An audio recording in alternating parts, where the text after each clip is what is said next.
All right, friends, we hope you enjoyed that. And now we got one of the most awesome messages you're ever going to hear.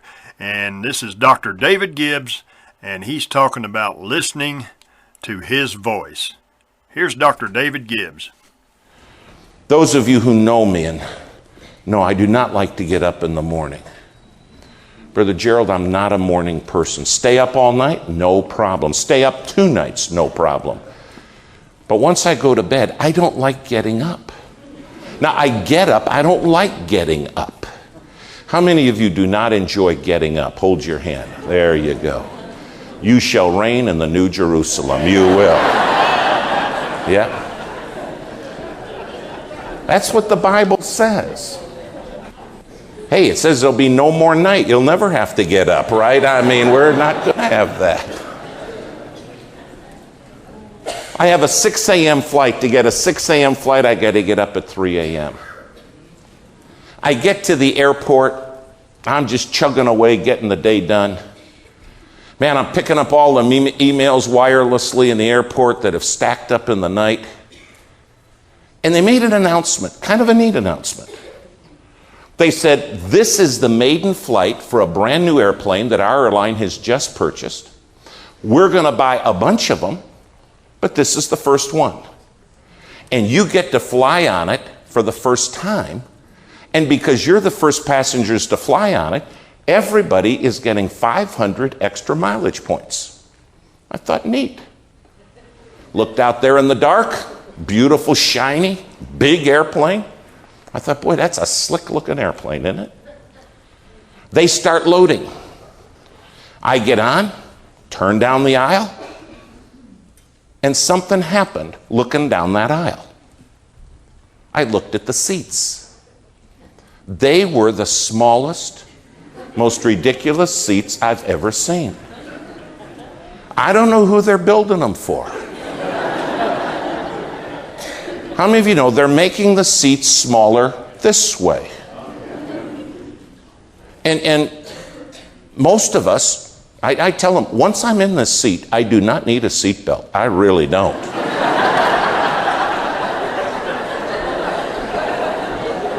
Don't you laugh at me. Some of you aren't going anywhere either. I thought, turn this baby upside down. I'm not going to get out. I've often thought, you know, when they do that thing, if there's an emergency evacuation, if there is, me and the seat will leave together. Boy, I mean, that'll be quicker than trying to get wedged out. And it wasn't just this way, it's this way. They got these, I mean, it's nuts. When the guy in front of you lays back, you could examine his teeth and do dental work. I mean, his head is in your lap. I am looking at this, and I can't explain it, but it upset me just looking at him. Can I tell you? When you get upset, that's the door that stops you from agapeing. When something bugs you, agape is about to leave the premise. How many of y'all ever got upset driving your car? Hold your hand up, will you? Yeah. Agape is about to... I walked towards the back of the plane where my seat was, and there's a flight attendant standing there. Nice lady. I don't know her from anybody. But here is exactly what I said to her. I said, ma'am, with all due respect, that is the most ridiculous, puny seat I've ever seen. Now, how many of you know the word puny? That's an Alabama word, all right? It means ridiculously small. I said, that's the most ridiculous, puny seat I've ever seen. Like that, with people all around, she flashed back at me.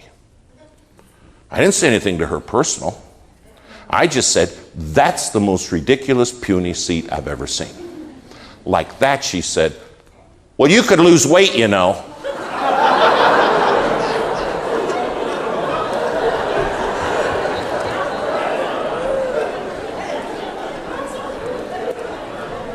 Oh, yeah, 20 to 6. This is just what I need. The mouth of the South, right?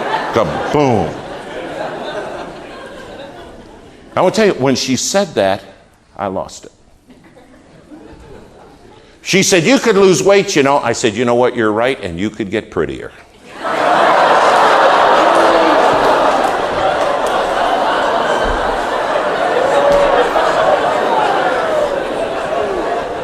I said, you are unquestionably one of the most cosmetically challenged people I've ever met. She looked at me and she said, well, I never. I said, well, now you have.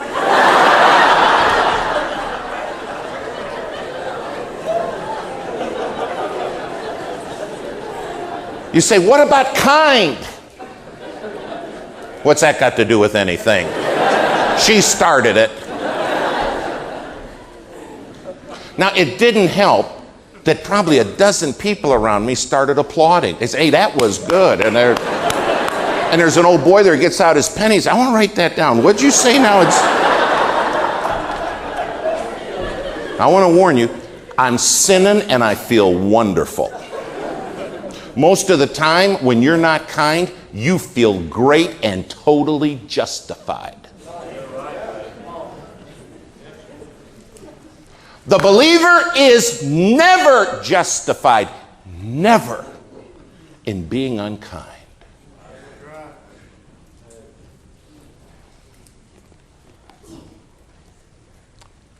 I'm taking my coat off. I feel good. I mean, she started it. I didn't. On top of that, she should never have. And you know what? Because they shouldn't have done something gives you no right to do something. I'm taking my coat off, Brother Ralph. I'm putting it up in the bin overhead. And when I did, some of my gospel tracts just fell right out. And I picked them up, and as clear as I'm talking to you, Lord said, probably not a good idea to give it to her right now.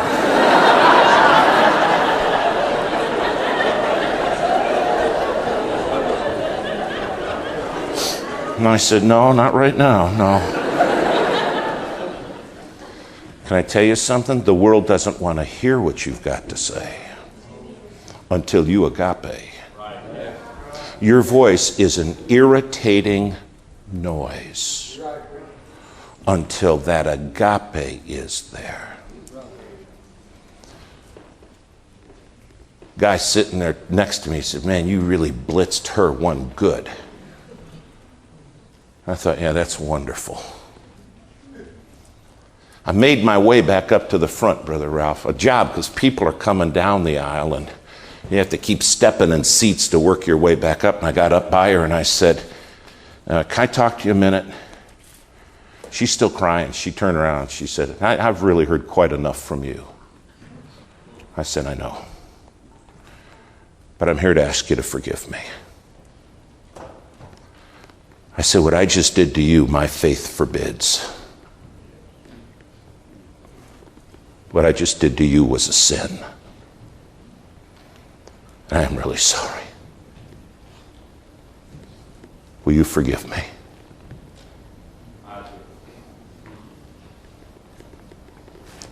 There were 3 flight attendants standing there, and it got as quiet as right now.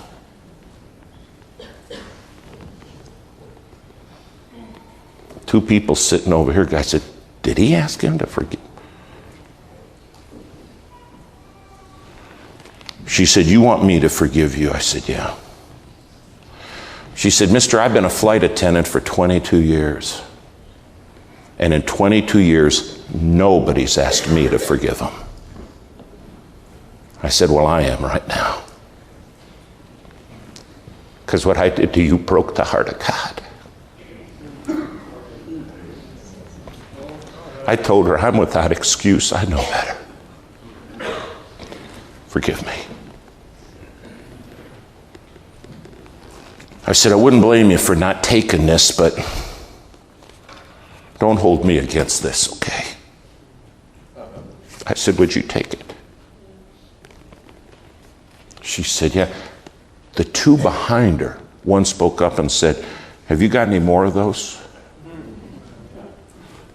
I said, yeah, I do. What's it going to take for us to get the ear of this world? It's going to take agape. I didn't change those hearts standing there. God did. But what he used was his love. Love is kind. The flight wasn't very long, Brother Ralph. Just about an hour. I'm getting off the plane in Atlanta, and I'm working my way from the back up. And I'm about the distance from here to the choir, and the captain's up there shaking hands in the front. And then I hear the captain say, "Is that the guy, that one right there?" And I thought, oh, sweet Alabama, here it comes. How many of you ever been worried your mouth was going to get you in trouble? How many of you all ever had that fear? I thought, oh boy, I'm going to catch it now. And I come up, and he stuck out his hand, this Delta captain. And he said, "Mister, I'm a born-again Christian." And he said, "I want to thank you. We don't see many kind Christians on our flight. We don't see many kind Christians." He said, "I just want to thank you." I said, "Well, I wasn't real kind." He said, "I heard the story." He said, "Thanks." When you start loving, get ready for God to open doors you can't imagine. Get ready for God to start doing some things that are going to absolutely mystify and amaze you. Because God said this is better than faith. This is greater than hope. This is what's more important. Now, faith is critical. Hope is critical. But it's going nowhere without this love. That's what the Word says. I was finishing a case in Alaska. And the trial went well. We were kind of out in the Aleutian chain. Anybody here ever been to Alaska? Y'all ever been there, anybody? It's an incredible wilderness, unbelievably vast. I have a flight to leave and go back to Anchorage, and from there I'm going home. We're done with the case, and a pastor walks up to me. There's been probably 24 pastors at the trial. And he said, "Brother Gibbs, I know you have a ticket to go back to Anchorage." I said, "I sure do." He said, "I'd like to help save some money." He said, "I have an airplane. I'm a pilot. My airplane is here. I will fly you back to Anchorage." I said, "Well, thanks a lot," but I said, "I got a ticket." I want to be real honest with you. I'm not real big on little airplanes, but I'm really not big on little airplanes that preachers fly. All right? How many of you all understand that one, right? Because they start equating flying with faith and things like that, you know, and you can get in a lot of trouble in a hurry. He said, "Oh, no problem, no problem." About a half an hour went by. He comes back again, and this time he has 5 other preachers with him. And he said, "Look, I know you said no, but," he said, "maybe saving God's money doesn't matter to you. But," he said, "it all matters to us, and we're kind of grieved that you won't let us save this." He said, "Well, why don't you get in the plane?" And all these were like Job's friends standing behind him, all shaking their heads. "That's right, you should save the money."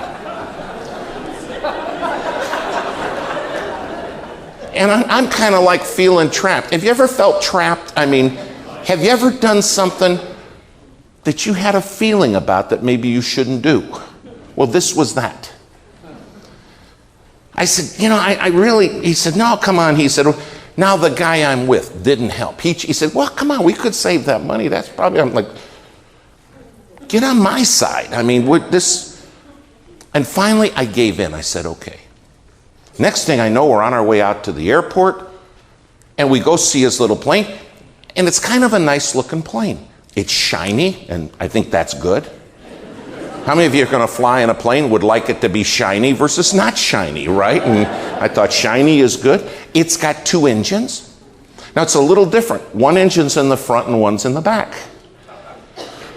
And I asked him, I said, "Do they both go at once, or is one like a backup?" And he said, "No, they both go at once." I said, "Well, good. It's got 2 engines. This is good."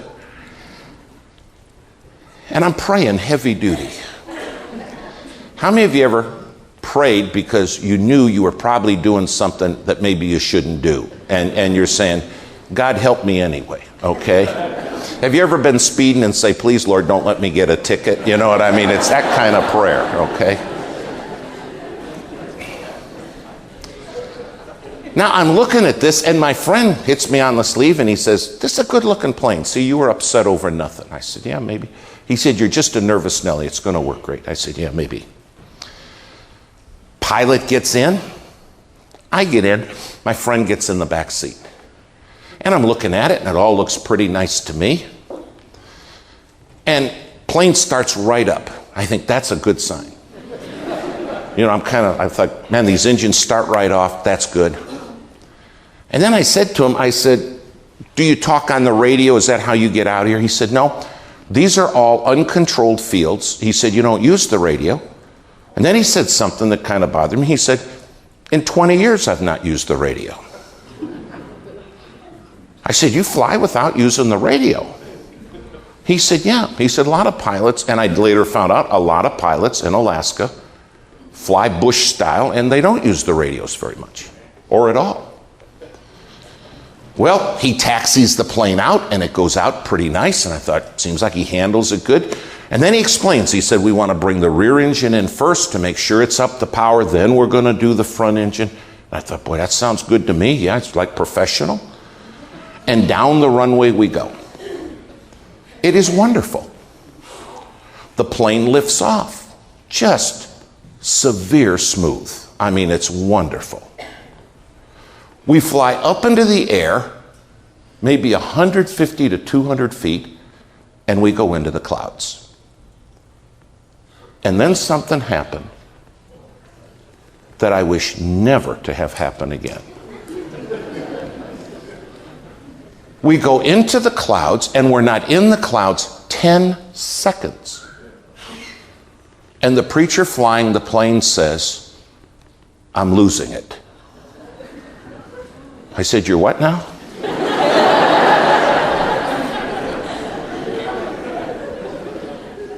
And with that, he lets go. He said, I can't fly in the clouds. I said, yes, you can. You can fly in the clouds. He said, no, I can't. He said, I'm severe claustrophobic. He said, I go into catatonic fits. He said, you'll have to fly it. I said, I'll have to fly it.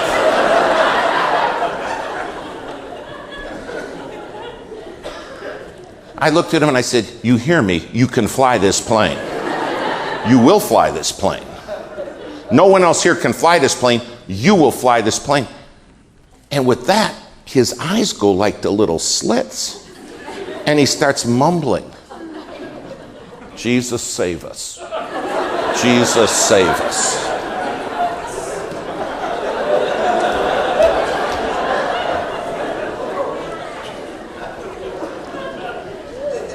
Now, my friend in the back hits me and he said, you'll have to fly it. I said, I can't fly this plane. I said, come on, wake up. You can fly this plane. I mean, he just like left.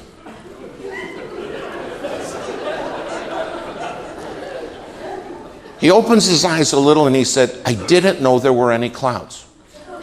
I said, how could you not know there were clouds? It's been overcast all cotton picking day. There were no stars when we left. There are clouds. Now you can fly in the clouds. No, I can't. Jesus save us. And sweat is just popping out of him. And like in 15 seconds, his hair is wringing wet. And my friend said, I'm going to kill him. I said, no, we're going to land, then we're going to kill him. I'm going to tell you, don't kill him. We need him right now.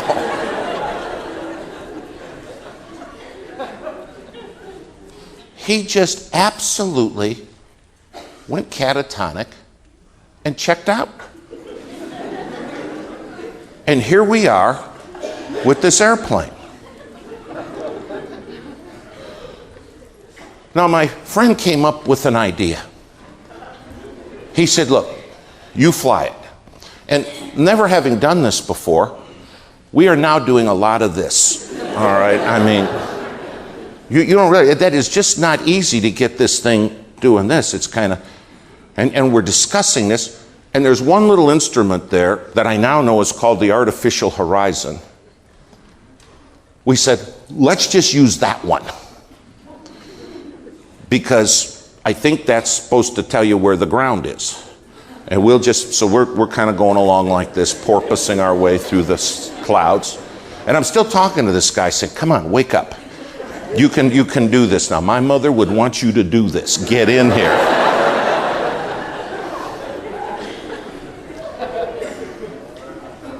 My friend says, I'll try the radio. And we can't figure out how to turn it on.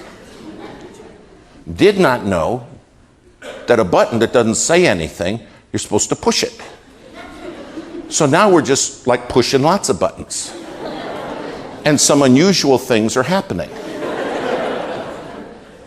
And so we're saying, we got to find the right button because we may not be able to undo something here. Finally, we hit a button and the radio lights up. My friend is leaning over from the back seat. He's got the radio. And he said, how do we know to get a hold of him? I said, I don't know. Just start talking and move that little thing and see if we can get somebody. Not knowing there's a heap of channels in there. My friend's back there. Hello, hello? Hello, hello? And I'm back there saying, oh, please, somebody say hello back, all right? And then he would say, flip it. And I'd flip it one, and we'd go, hello, hello? Hello, hello? After doing that for 20-some minutes, we're just still porpoising along saying, it's not easy. I mean, we're saying hello, hello. And the poor guy in the back seat, when I'd get the porpoise at the wrong spot, you know, it's like a roller coaster a little bit. He'd be saying, hello, hello. You know, I mean, he'd sort of get a little different hello tone to it. Which wasn't funny at the time at all, but now strikes me as funny, all right?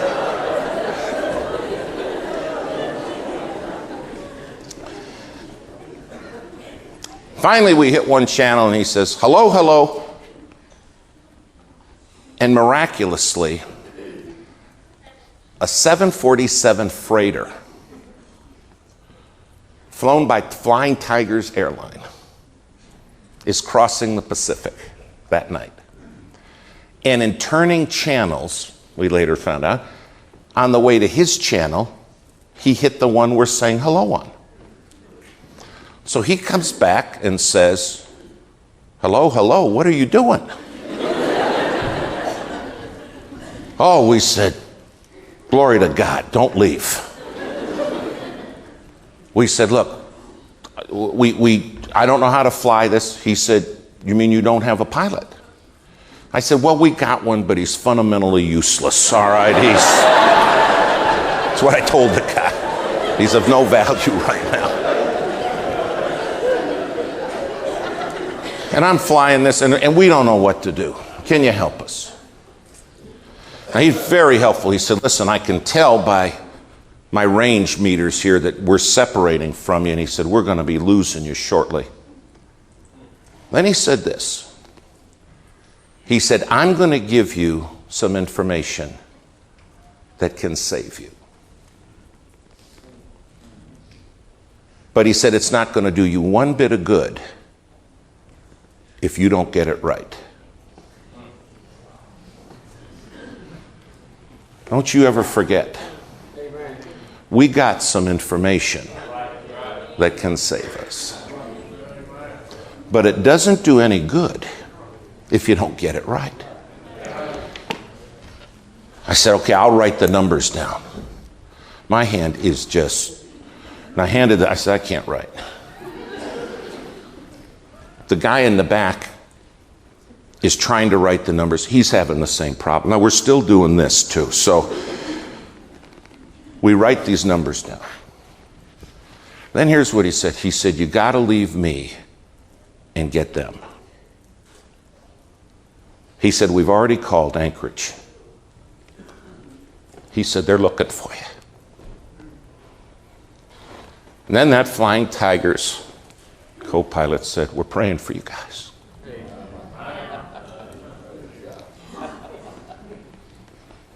He said, now you got to take a step of faith and leave me and go there. And I said, tell him we don't want to leave him. He's the only thing that's worked so far tonight. He said, no, you got to leave me. We only had one little radio, so we ended up leaving him. And we went to the frequency, he said, and it was Anchorage. And Anchorage said, we've been waiting for you. We're looking for you. And they said, now we want you to make a right-hand turn. Now we want you to make a left-hand turn. Now make another right-hand turn. Now another left-hand turn. And I said, what are we doing? I said, you don't understand. There's millions and millions of square acres here. We're searching for you, but we're going to find you. Finally, this fella came back up and he said, make one more left-hand turn, and we did. And he said, I got you. I want you to hear what he said next. He said, you can't see me, but I can see you. And he said, I want you to know I know right where you are.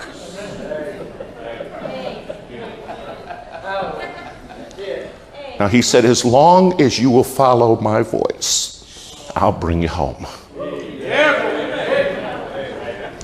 But he said, if you won't follow my voice, I can't get you home. He said, now I want you to make a right-hand turn. We made the turn, and he said, I didn't want to scare you ahead, but he said, you are flying along a cliff range that is 12,000 foot high. He said, you fellas were 4 miles and closing. He said, you have flown up 2 ridge lines. How you got through the canyons, we don't know. And I'm telling you, we're just doing this. Can't see anything.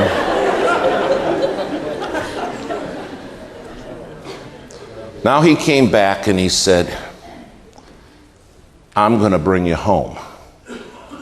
But he said, I don't want you looking outside. And he said, I don't want you trusting your feelings. You got to trust my voice. Because he said, somewhere in here your feelings are going to say, I don't want to do that. And he said, I do not want you flying on your feelings. I want you flying listening to my voice. For the next 2 hours, all I did was listen to that voice. Pull it up a little bit. Put it down a little bit. Now I want you to go left.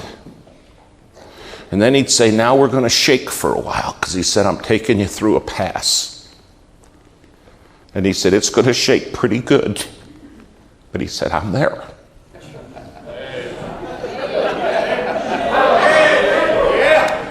He said, I know where you're at. I asked him this question. We were sitting there shaking pretty good. I said, I don't know if I should ask this, but I said, have you ever lost one? He said, not one that listens to my voice.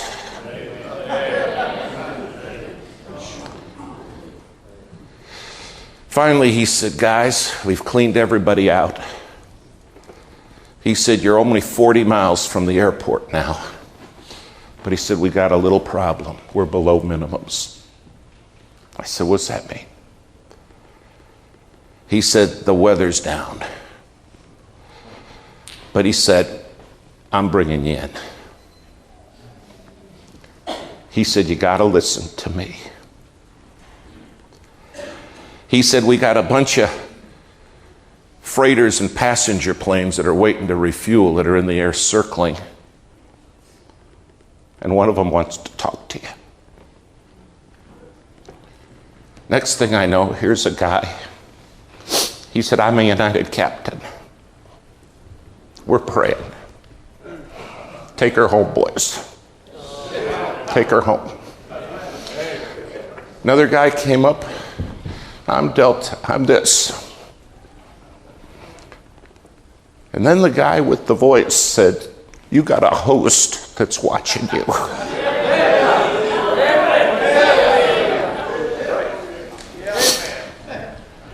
And they're looking for you to bring it home. Now, I'd never done this. And he said, we got you all lined up.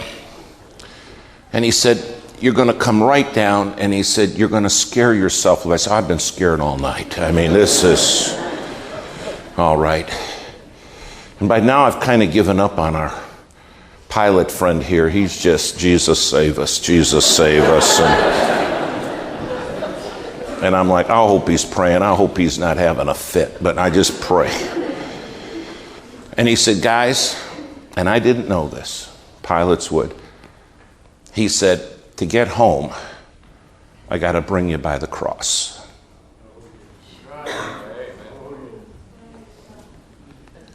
He said, you are going to see the most brilliant white cross you've ever seen in your life.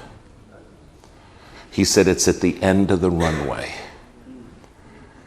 And he said, I'm going to bring you down and you'll see the cross and then you're home.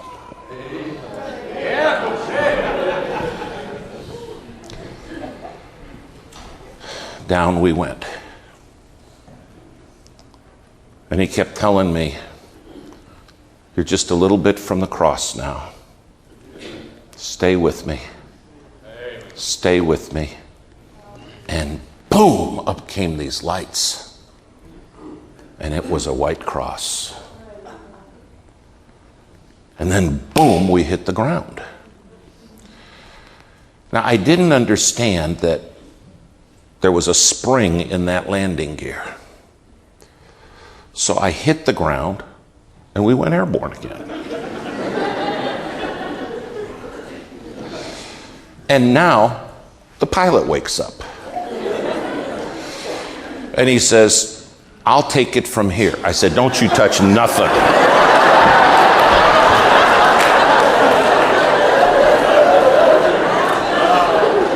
Sweet Jesus, don't you touch a thing.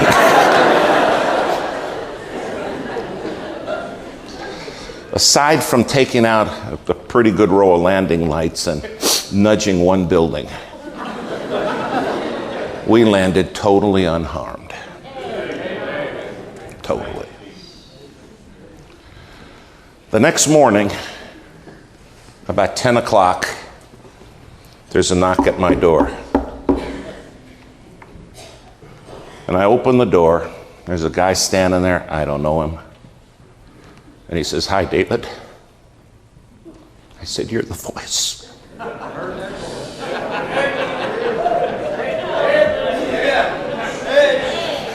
I know that voice. You're the guy that got me home. He stuck out his hand and he said, aren't you glad you listened?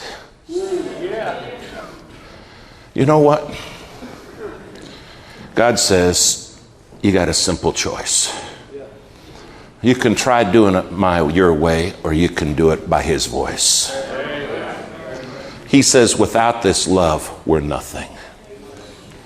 He says, without this love, nothing matters. He says, without this love, we're just an irritating noise. And God says, I want to bring you home. But you got to follow my voice. What would it take tonight for you to stop how you've been doing it and say, God helping me, not tomorrow, but tonight. By God's grace, I'm going to start world-class agapeing. You see, God wants to do it through you, But you got to pull the faith trigger. That decision on your part is what releases it from God's part. What voice are you going to listen to? Oh, you start acting nice and kind, everybody will take advantage. And all of a sudden, what voice are you going to follow? Yeah, but you treat them kind and they don't even appreciate it. It's aggravating. Are you going to run your life by how you're feeling, or are you going to follow the voice? I promise you, God's way is the only way that'll take it home. I want to confess to you, too many days, too many weeks, too many months, too many years, little or no agape. And I ask you tonight, are you world class, long-suffering, kind? God's looking for some people to show himself strong through. My Bible says the Spirit of God right now is going to and fro through the whole earth, looking for who he can use. I want to be one he can use. Would you tonight pull that agape trigger? God, I want this world to see world-class kindness. A love that could only be from you through me. It's time for you to decide what voice you're going to listen to. Father, thank you for loving us. Thank you for putting up with us. But in these closing moments of this night, we want to be everything you've commanded us to be. World class. The people who love. How many of you say tonight, David, God touched my heart. I'm saved. I'm heaven bound, but I haven't been world-class love like I need to. And tonight I'm going to ask God as never before to agape through me. God spoke to my heart tonight. If that's true, lift your hand right now. Lift them quickly, lift them high. You've raised your hand. I want you to get out of your seat and come to this altar. Don't hesitate, don't delay. No one will do it.